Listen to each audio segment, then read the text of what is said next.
City Syed के प्यारे सामाइन को सिटी सैयद का दिल से वेलकम सलाम। उम्मीद करती हूँ आप सब खैरियत से होंगे। चलते हैं अपनी आज की पोइट्री की तरफ।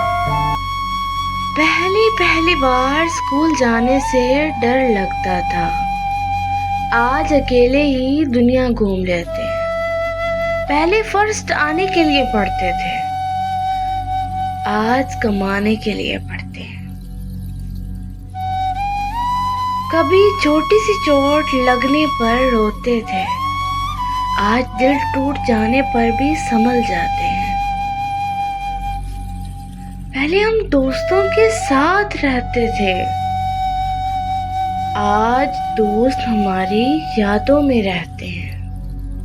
पहले लड़ना मरना रोज का काम था, आज एक बार लड़ते हैं तो रिश्ते ही टूट जाते हैं।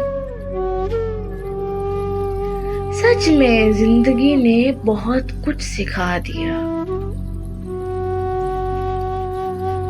जाने कब हमको वक्त ने इतना बड़ा बना दिया।